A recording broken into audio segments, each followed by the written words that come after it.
सुनील मंज और मैं पाकफिल यूजर रिव्यू सीरीज के एक और एपिसोड से आपकी खिदमत में हाजिर हूँ। सबसे पहले आपसे दरखास्त है, आज ये भी बताता हूँ कि दरखास्त वाला डायलॉग मैंने मंसूर से चोरी किया हुआ है। मंसूर के जब मैं व्लॉग्स देखता था तो मंसूर सबसे पहले कहता कि आपसे दरखास्त है, तो मैंने कहा ये बिल्कुल उर्दू की बेहतरीन लाइन है। तो सबसे पहले आप लोगों से दरखास्त है कि चैनल को सब्सक्राइब कर लें, बेल आइकन क्लिक करें ताकि आपको तमाम आने वाली वीडियो के बारे में नोटिस इल्तिजा भी हो सकती है, इल्तिजा भी कर सकते हैं, हाथ भी जोड़ सकते हैं। आजकल तो वैसे नया फैशन है कि ओए चैनल को सब्सक्राइब करो। अच्छा जी, मंसूर जी मेरे फेलोज हैं गवर्नमेंट कॉलेज से 95 से हम लोग जो है इकट्ठे पढ़ रहे थे और उसके बाद से अपनी अपनी फील्ड में लगे हुए काम कर रहे हैं। ये कामयाब आदमी है, हम लोग मजदूरी करते रहते हैं। तो आज हम मंसूर की गाड़ी का रिव्यू कर रहे हैं। मंसूर की सेकेंडरी कार है और इस गाड़ी के रिव्यू का मकसद ये है कि जब ये गाड़ी का मशवरा हो रहा था तो मैं और मंसूर मशवरा करते और मैं बड़ा सख्त खिलाफ था इस गाड़ी के, और जब इन्होंने ले लिया तो आज मैं ये कहता कि टाइम ने प्रूव किया कि इनका डिसीजन सही था। तो ये मंसूर अपनी गाड़ी का जो मेक मॉडल वेरिएंट है वो बताएं हमारे यूजर्स के लिए। देखिए ये निसान नोट है और ऑब्वियसली जापान से ही इसको जो है वो इंपोर्ट किया जाता ठीक है, है। और ये 2018 का मॉडल है। ठीक है। अब तो खैर मैंने चूंकि पहले ली थी, अब तो 2019 के भी भी जो है वो नई शेप वाली भी आ गई, उसका भी आपके हमने पाक व्हील्स पे मैं देख रहा था कि वो भी अब फॉर सेल वहाँ पे मौजूद है। ठीक है। अच्छा मंसूर, ये आपने गाड़ी 2021 में 22 में ली? ये मैंने पिछले साल जी 2021 में ली। 21 में ली। अच्छा, हम हमेशा समझने की कोशिश करते हैं कि जब 21 में आप ये डिसीजन ले रहे थे तो एक तो आपके पास वो चिड़िया की खबर आई थी, आपको पता होता मेरा ख्याल है कि पेट्रोल ऊपर जा रहा है, क्योंकि मैं और आप आधे घंटे की बहस करते मैं करते यार क्यों लेनी है गाड़ी। तो मैंने मुझे अच्छी तरह अपना डायलॉग याद है कि मैंने कहा इतने पैसों का तो पेट्रोल डाल लेंगे जितने मैंने से एक्स्ट्रा खर्चने हैं, लेकिन यू पोस्टेड के नहीं यार मैंने लेनी है। तो जब ये लेनी थी तो उस जमाने में आप मुझे पता था कि आपने कहा मुझे फ्यूल इकोनॉमी वाली गाड़ी चाहिए, बच्चों ने यूज करनी है। तो फ्यूल इकोनॉमी वाली गाड़ियों में आपने यही क्यों चूज की, या कोई और भी कंसिडरेशन में हाइब्रिड गाड़ियां थी? हाइब्रिड गाड़ियां थी बिल्कुल। विड्स को हमने कंसिडर किया था, ठीक है। लेकिन मेरे साथ जो सबसे बड़ी प्रॉब्लम थी वो ये थी कि मेरे जो दो बेटे हैं वो मुझसे भी लंबे हैं। हाँ जी। एक 6 फुट 3 इंच का है, एक 6 फुट 1 इंच का है, सही है। और एक 18 साल का इस साल होने वाला है, सही है। और एक अगले साल हो जाएगा। अच्छा। तो यानी बेसिकली ये गाड़ी उन्होंने ही चलानी सही थी। है। तो हमने लिटरली जिस तरह जाके तो जूता लेंदे हो ना, तो जूता फिट कराते हैं कि पैर में चेक आ रहा है किया कि नहीं, पहन तो के। हमने गाड़ियां चेक की जाके कि ये उसमें फिट आते हैं कि नहीं आते। ठीक है। ये गाड़ी सबसे ज्यादा हमें कंफर्टेबल लगी इन टर्म्स ऑफ हाइट, लंबे लोगों के लिए स्पेस के लिहाज से ना? स्पेस, लेग स्पेस सिर्फ आगे नहीं इवन पीछे भी। ठीक है। तो आपने वेट्स या और उसके अलावा एक्वा भी की? विट्स भी की, एक्वा भी की, फिर इसके बाद हमने हाइब्रिड के अलावा दूसरी गाड़ियां भी की। हमने जाके सिटी भी ट्राई की। सही है कि चलें ठीक है हम हाइब्रिड को छोड़ देते हैं और पेट्रोल गाड़ी के ऊपर जाके ट्राई करते हैं, लेकिन वही इशू हमें हाइट का जो है वो बहुत इशू आ रहा था। फिर दूसरी चीजें जो कंसिडर करने वाली थी, मैंने आज तक कभी निसान कभी नहीं खरीदी हाँ थी। जी, बिल्कुल नहीं। This was my first time कि मैंने इस ब्रांड को जो है वो मैंने ट्राई किया, और मेरा ख्याल में तो बहुत अच्छा ब्रांड लगा मुझे। ठीक है। ये 25 से 30 देती भी है कि खाली मीटर पे शो करती नहीं नहीं, 25 से 30 देती है, ये हकीकत है। और मैंने इसको वाकई एक्सपीरियंस, पहले मैंने भी इस पर बहुत रिसर्च किया आपके, बल्कि आप ये नोट के ऊपर आपने पहले भी रिव्यूज किए हैं। बिल्कुल बिल्कुल। तो मैंने उसको भी देखा और भी मैंने बहुत रिसर्च किया, तो यकीन मुझे भी नहीं आ रहा था। लेकिन उसके बाद फॉलो कर रहे हैं पुलिस वाले, ये पीछे की आए आगे क्या है? नहीं, ये पीछे का कैमरा बेसिकली लगा साथ रखी हुई। मैं सिक्योरिटी के बगैर चलने वाला बंदा हूँ। अच्छा सॉरी, मैं तो बात शुगल कर रहा था। ये जो है ये गाड़ी का ये आपने खुद लगाया है कि ये जेन्युइन फीचर? नहीं, ये जेन्युइन फीचर है। इसके बेसिकली दोनों साइड मिरर्स के अंदर भी कैमरास हैं। अच्छा, 360 आ गया नहीं? जी, इसके फ्रंट पे भी है और इसके बैक पे भी है, और इसके ही बैक साइड के ऊपर ये यहाँ पे भी कैमरा लगा हुआ है। और यही मेरा ख्याल है मिरर भी बन जाता है अगर हम इस बटन को दबाएं तो। जी, आप इसको सिर्फ ये कर मिरर बन गया। अच्छा, और इसमें डीवीआर रिकॉर्डिंग भी है कि बस खाली डिस्प्ले कर रहा है? नहीं, सिर्फ डिस्प्ले कर रहा है। ठीक है, इस वक्त सिर्फ डिस्प्ले कर रहा है। सही। उसके अलावा इस गाड़ी के अगर हम सीधा ऑप्शंस की बात करें, एक तो जापानीज गाड़ी में सेफ्टी और सिक्योरिटी फीचर बढ़ते हैं, एयरबैग मल्टीपल होंगे इसके अंदर। जी, वहाँ पे भी एक दो चार तो है मेरा ख्याल है कंफर्म। इसके अलावा क्रूज कंट्रोल है? नहीं, इसमें एक्चुअली डिफरेंट जो वर्जन्स आते हैं, टॉप ऑफ द लाइन है उसमें आता है, लेकिन चूंकि हमने गाड़ी जो है वो सिटी में यूज करनी थी, इसने हाईवे पे जाना नहीं था, तो मेरे लिए वो क्रूज कंट्रोल का फीचर जो है वो इतना इंपॉर्टेंट नहीं था, जिसकी वजह से मैंने जो सबसे हाई प्रोफाइल वर्जन था मैं उसकी तरफ नहीं किया। अच्छा, सारी बातें हमने कर ली, तो प्राइस की बात तो हो रहा है कि किस प्राइस में ली थी? आज तो खैर बढ़ गई होगी, लेकिन एक आइडिया लोगों के लिए। मैंने 3150 की ये गाड़ी ली थी। अच्छा, और अभी आज 2018 का जो वर्जन है ये तकरीबन 38 39 इसके ऊपर आ गया, और 2019 वाला जो मॉडल है वो अब 42 एंड 46 के बीच में इस वक्त चल रहा है। हमने उस दिन किया रिव्यू, उन्होंने 54 की ली थी नई वाली। 2021 था वो? जी 2021। मैं 2019 की बता रहा था। इस यू टर्न पे उनका चलान भी हुआ था। अच्छा। यहीं से यू टर्न लेने, यू टर्न पे आप हंसते जाते हैं। मैं कुछ नहीं बोलूंगा, मैंने नहीं खानी सर गाली है, नहीं मुझे लिफाफा नहीं मिला। कोई सियासी गुफ्तगू नहीं, मैं ये कह रहा हूँ मुझे लिफाफा मिला, मैं नहीं बोलूंगा कोई सियासी गुफ्तगू। अच्छा सर ये बताइए कि इसके अंदर जो क्लाइमेट कंट्रोल है ये डिजिटल है, ये भी एक अच्छी बात है, और जो चीदा फीचर में अच्छा आपने जिसका डिस्प्ले है ये आपने उसका खुद चेंज किया है? मैंने जापानी में था, मैंने इसका डिस्प्ले मैंने चेंज किया था। हाँ। और चेंज करने की रीजन ये थी, एक तो वो उसका साइज छोटा था, ठीक है, दूसरा वो जापानीज वाला वो इशू था कि समझ नहीं आ रहा था, ठीक है, इसलिए इसका जरा साइज चेंज किया। बाकी जिस तरह मैंने आपको बताया गाड़ी यंगस्टर्स के लिए, आपको पता है यंगस्टर्स को जरा ये शशके वगैरह ज्यादा पसंद होते हैं, तो गाने शाने वगैरह सुनना। और इसके अंदर जो टॉप ऑफ लाइन है JBL का साउंड सिस्टम भी आता है। हाँ नहीं वो आई एग्री विद दैट, लेकिन मैंने इसके स्पीकर्स नहीं चेंज किए, सिर्फ इसकी स्क्रीन चेंज हुई, ठीक है। अच्छा एक और चीज आपने नोटिस की कि जो सिविक एक्स थी या कोई भी लोकल गाड़ी है उसकी जो साउंड प्रूफिंग है और उस गाड़ी की साउंड प्रूफिंग में बड़ा फर्क है। जी बिल्कुल आप सही कह रहे हैं। दूसरी ऑब्वियसली मेरे ख्याल में टेक्नोलॉजी के लिहाज से भी लोगों को बताने की जरूरत है कि ये हाइब्रिड के हवाले से ये एक डिफरेंट टेक्नोलॉजी है इसकी। एक तो क्वाइट है, लेकिन जब गाड़ी क्वाइट होती है तो मैं कहता हूँ बाहर का शोर ज्यादा नहीं चाहिए, इसमें कम आ रहा है। जनरेटर जो है ना, उसके जरिए बेसिकली ये बिजली प्रोवाइड करता है, और आपने जो भी आप फ्यूल डालते हैं वो इंजन के लिए नहीं बल्कि जनरेटर के लिए होता है। सही है, तो वो गाड़ी बेसिकली जो इसका जनरेटर है वो इसको चार्ज करता है, इस इलेक्ट्रिक हाइब्रिड। ऐसे ही ठीक है। अच्छा जापानी गाड़ी में लोगों को एक इशू होता है, और मुझे क्योंकि पता है कि आप जिस इलाके में रहते हैं उधर कार ब्रेकर्स बहुत ज्यादा हैं, तो ये स्पीड ब्रेकर पे लगती तो नहीं? स्पीड ब्रेकर पे लगती थी, लेकिन फिर मैंने इसके जरा टायर चेंज करवाए, वो भी आपको याद होगा मैंने आपसे बात की थी कि थोड़ा सा इसको जरा लिफ्ट हो जाए।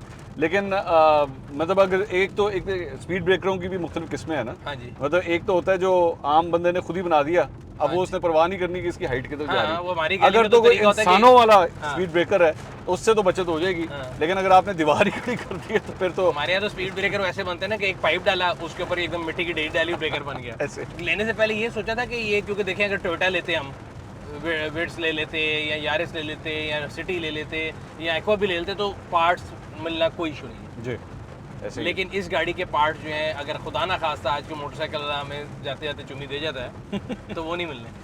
अच्छा नहीं मेरे ख्याल में मैंने इस पे रिसर्च की थी थोड़ी सी कि इस तरह के बेसिक पार्ट्स जो हैं वो तो अवेलेबल हो जाएंगे, क्योंकि जिन साहब से मैंने ली थी ना वो अपने आप को ये क्लेम करते हैं कि मैं निसान नोट का एक्सपर्ट हूँ, क्योंकि वो निसान नोट ही ज़्यादातर मंगवाते थे गाड़ी। उन्होंने मुझे ये कहा कि जी ऐसी कोई इशू वाली बात नहीं है। दूसरी बात ये कि हमारे घर में जो ड्राइविंग स्टाइल है ना वो बड़ा सेफ है निस्बतन, और रैश ड्राइविंग इतनी नहीं होती कि गाड़ी, लेकिन ऑब्वियसली अगर कोई बाहर से ही आगे मार जाए आपको तो आप उसका तो कुछ नहीं कर सकते। मैंने कहा मोटरसाइकिल वाला चुम्मी दे जाएगा, हम ना भी कह रहे हैं सिग्नल पे खड़े हो दे जाए तो हाँ उसका तो मैं कुछ नहीं कर सकता, लेकिन अल्लाह का शुक्र है कि अभी तक ऐसी बट आपका कहना है कि यानी इसके भी पार्ट्स मिल जाएंगे? मिल जाएंगे, ठीक है। अच्छा जो इसके एक तो हो गया बॉडी पार्ट्स, बाकी इसकी जो एवरेज सर्विसिंग वगैरह है, जो इसके ऑयल फिल्टर एयर फिल्टर वो भी मिल जाते हैं बिल्कुल। और मैं ऑलरेडी इसकी एक चेंज तो मैं करवा चुका हूँ, बल्कि अब मेरे ख्याल में शायद एक आधे हफ्ते के अंदर दूसरा भी ड्यू होने लगा। और क्या कॉस्ट आती है मुझे उसमें? मैंने इसका एयर फिल्टर चेंज करवाया था और मैंने इसका ऑयल और ऑयल फिल्टर चेंज करवाया था, तकरीबन कोई 11-12 हज़ार रुपये का। 12,000 फॉर हाउ मेनी किलोमीटर? 5,000 पे 12,000 का मतलब है 2 रुपए से ज्यादा पर kilometre, which is on higher side. which is on a higher side। आम गाड़ियों पे 1 रुपया 1.25 रुपया पर किलोमीटर पड़ता है, बट लेकिन ये वो आपको फिर पेट्रोल कंजम्पशन के हवाले से कंपनसेट करके। हाँ मैं इसीलिए कह रहा हूँ कि वो हम कैलकुलेट में करना चाह रहा हूँ। तो अगर ये 25 दे रही है तो उधर से ये डबल कर गया है 25। अभी आजकल एसी वाला दौर चल रहा है तो, और एसी के बगैर भी हम चलाते हैं, लेकिन सर्दियों में जाके फिर ये तकरीबन 30 के आसपास चले। लेकिन आप बहुत अच्छे ड्राइवर हैं, मैं ऐसे नहीं चलाता। नहीं मैं तो इस गाड़ी को फिर भी कम चलाता हूँ। मेरा जो ड्राइवर है वो बहुत अच्छा ड्राइवर है, बड़ा मतलब ये वो वाला ड्राइवर है यार, तेज चला, तेरी मेहरबानी है, सुलझा उस तरह बंदा है।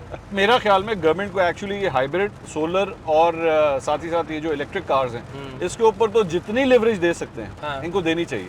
मेरा अगर मुझे इलेक्ट्रिक कार यहाँ पे ज्यादा चॉइस होती तो वो मेरी पहली चॉइस होनी थी, ये फिर भी नहीं होनी थी। बिल्कुल ऐसे। और मैंने जाके एक्चुअली मैं उस वक्त मैं वही आपको बताने लगा था कि मैंने उसकी जाके MG की गाड़ी देखी भी, मैंने टेस्ट ड्राइव भी की उसको, लेकिन उसका जो प्राइस रेंज थी ये मुझे 31 की, वो मुझे 62 की मिल रही थी। अब तो 62 की भी 70 की भी नहीं मिलती। अब वही ना, वो उसकी प्राइस डबल हो रही थी। अगर उसकी प्राइस रेंज मेरे 40 तक भी होती तो फिर भी मैं शायद उसको प्रेफर कर लेता, लेकिन उसकी प्राइस रेंज बहुत ज़्यादा थी जिसकी वजह से मैं उसको प्रेफर नहीं कर सकता। चल अच्छा ये बताएं, कोई इंसान बाय नेचर ऑफ इंसान की जो नेचर है, इंसान जो मिलते हैं उस पर खुश नहीं होता या कोई ना कोई उसकी ख्वाहिश होती है, कोई विश लिस्ट में कोई चीज़ आप कहें यार मैंने इतने पैसे खर्चे थे इस गाड़ी में ये भी होनी चाहिए था, या किसी चीज़ की कमी महसूस होती है?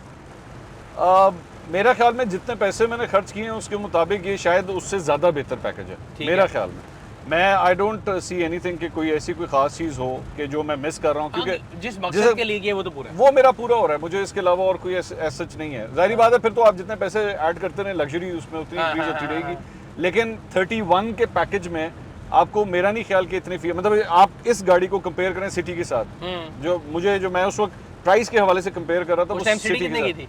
उस वक्त सिटी जो है वो मुझे मिल रही थी और वो ऑन पे मिल रही थी 2950 की, आज ऑफ के ऊपर 40 लाख की है। हाँ ये देखें, मुझे उस वक्त 2950 की मिल रही थी और सादा मॉडल बिल्कुल सही है, वो तो 2950 की मिल रही थी, मैंने नहीं ली, मैंने उस वक्त नहीं ली। नहीं मेरे ख्याल से बहुत अच्छा डिसीजन था। और अगेन जिस तरह मैं मंसूर की बात को सेकंड करूंगा कि जो भी लोग देख रहे हैं एनर्जी एफिशिएंट गाड़ियाँ, एनर्जी एफिशिएंट हाउसेज, यही हमारी कौम के, अगर हम देखें ना हमारे वक्त रोते रहते हैं कि पेट्रोल महंगा हो गया तो पेट्रोल नहीं रुकना, ये जिस दिन इलेक्शन आ गए हैं कुछ सियासी रीज़न होगी तो हो गए, उसके अलावा एक रियलिटी कि दुनिया में अगर वॉर हो रही है, यूक्रेन और रशिया लड़ रहे हैं, वो मेरे और आपके हाथ में नहीं है। तो what we can do is that हम अपनी जो एनर्जी है उसको या तो यूजेज को कम कर लें, और कम करने के अलावा जो रिलायबिलिटी है उसको अपने अगर हाथ में लेना है आपने, तो आप ऑल्टरनेट एनर्जी की तरफ जाएँ।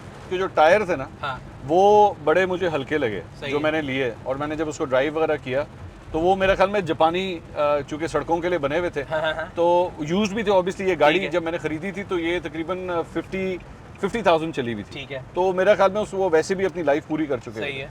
तो टायर जो है वो ज़रूर मैंने फ़ौरन इसके चेंज करवाने का सोचा कि एक तो इसका प्रोफाइल भी थोड़ा सा इंक्रीज हो जाएगा और बेहतर क्वालिटी के जो है वो होने चाहिए थे। मेरा ख्याल में ये बस पहला एक काम जरूर करें। हाँ, बड़ी अच्छी आपने बात की, क्योंकि हमारे यहाँ पे लोग ना अक्सर, हमेशा मैं कहता हूँ टायर जो है ना वो गाड़ी के समझे जूते हैं। आप पूरे तैयार हैं, अगर आपके जूते सही हैं और आपको तंग कर रहे हैं, पुराने हैं, तो आप वॉक नहीं कर सकते। इसी तरह गाड़ी जो है उसकी आपकी सेफ्टी के ऊपर सबसे इंपॉर्टेंट चीज़ है टायर। लेकिन अगेन टायर भी अब इतने महंगे हो गए, बट फिर भी ये जिंदगी का वो सवाल है। और मैं कल इसके अलावा वैसे तो इस प्रोग्राम के आप एंकर हैं, लेकिन एक एंकर होने के नाते मैं थोड़ा सा बीच में एक बात करी।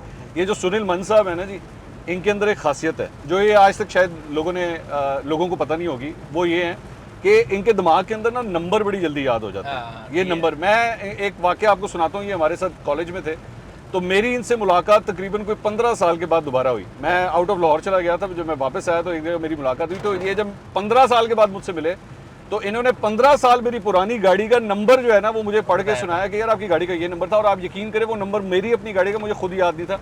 इन्होंने जब याद कराया तो मैं हैरान हो गया कि यार इस बंदे की क्या मेमोरी है। तो मैं गलत जगह इस्तेमाल हो रही है। नहीं, गलत जगह नहीं इस्तेमाल हो रही। मैं पाकिस्तान का ऑटो गुरु इस बंदे को मानता हूँ, और मेरे घर में या मेरी फैमिली में गाड़ी के हवाले से कोई भी फैसला होता है, जो डिसीजन होता है, वो इनसे पूछे बगैर हो नहीं सकता। तो मैं तो फैन हूँ जनाब पाक व्हील्स। बड़ी मेहरबानी। पाक व्हील्स की कोई सर्विस आपने आज तक यूज की? कौन सी सर्विस नहीं यूज की। ये गाड़ी खरीदी पाक व्हील्स से, जो पिछली गाड़ी बेची जो सिविक में आपको बता रहा था। और बाय द वे वो मैंने पाक व्हील्स पे जब गाड़ी मैंने लगाई तो मुझे नहीं पता कि आपके बाकी कस्टमर्स का क्या रिकॉर्ड होगा, मैंने 2.5 घंटे में गाड़ी बेच दी थी जब ऐड लगाया। सही है, 2.5 घंटे में। और जो मेरी आस्किंग प्राइस थी, जो मैंने जितनी डिमांड की थी, उसी प्राइस के ऊपर 2.5 घंटे में बेची मैंने। बेहतरीन हो गई। तो मैं हैरान हो गया। नहीं, मैं हमेशा ही कहता हूँ कि लोगों के आजकल का ज़माना ऐसा है कि दुनिया डिजिटल जा रही है। आप अपनी गाड़ी की डिमांड रियलिस्टिक रखें तो गाड़ी फौरन बिकती है। अक्सर लोगों का होता है कि जी ऑनलाइन शायद कोई बेवकूफ़ बैठा है, वो ज़्यादा पैसे दे देगा, तो वो नहीं होगा। तो अगर आप भी अपनी गाड़ी बेचना चाह रहे हैं तो अभी पाक व्हील्स पे जाएं, गाड़ी को लिस्ट करें। बहुत छोटा सा प्रोसीजर है, 2 से 3 मिनट में ऐड लग जाता है। रियलिस्टिक प्राइस रखें, गाड़ी की पिक्चर्स डिटेल दें, डिस्क्रिप्शन दें, और आपकी गाड़ी जो है बड़ी जल्दी बिक जाएगी। और उसके अलावा अगर आपने अगली गाड़ी खरीदनी है तब भी आप पाक व्हील्स पे जाके खरीद सकते हैं। गाड़ी खरीदने से पहले इंस्पेक्शन सर्विस जरूर कॉल करें। आपने इस गाड़ी की, मुझे याद है, ऑक्शन शीट वेरीफाई कराई थी? मैंने करवाई थी, और वो आप ही से करवाई थी। ठीक है। और 4.5 की मुझे रेटिंग जो है उसकी कंफर्म हो गई थी, जिसके बाद ओरिजिनल थी, जिसके बाद ये गाड़ी मैंने खरीदी थी। बिल्कुल ठीक है। और ये इससे होता ही है कि ऑक्शन शीट वेरीफाई कराने से आपको पता लगता है कि जापान से जब गाड़ी निकली थी वो कैसी थी। पिछले दिनों एक और दोस्त के साथ मैं गाड़ी लेने गया तो उन्होंने मुझे कहा जी मशवरा दे दें। मैंने जब उसकी ऑक्शन शीट देखी तो वो गाड़ी स्टार ग्रेड जो नॉन ग्रेड होती है, मैंने कहा इसमें मशवरा क्या रह गया। नहीं जी वो चली हुई कम है। मैंने कहा चली हुई को छोड़ें, आपको पता है जब एक ओरिजिन पता लग गया, जितना पेडिग्री पता होती है आपको, जब एक चीज़ ख़राब है तो आप मत लें। इसी तरह आप लोग भी अगर गाड़ी ले रहे हैं तो इंस्पेक्शन सर्विस ज़रूर कॉल करें, और अगर जैपनीज़ गाड़ी ले रहे हैं तो ऑक्शन शीट ज़रूर वेरीफाई करा लें। दोनों के लिए iOS और एंड्रॉइड के ऊपर हमारी ऐप जो है वो डाउनलोड करें, या फिर 04211943 कॉल करके भी आप इंस्पेक्शन सर्विस भी कॉल कर सकते हैं। और ऑक्शन शीट वेरीफाई करने के लिए तो आपको कहीं कॉल करने की जरूरत नहीं, आप ऑनलाइन सेल्फ चेकआउट से भी कर सकते हैं। ये था आज का रिव्यू, उम्मीद करते हैं आपको पसंद आया होगा। अगले रिव्यू में आपसे फिर मुलाकात होगी, तब तक अपना और अपने गिरदे नवा के लोगों का ख्याल रखिएगा। हम लोग बारिश एंजॉय करते हैं और आप लोग रिव्यू एंजॉय करें। Thank you.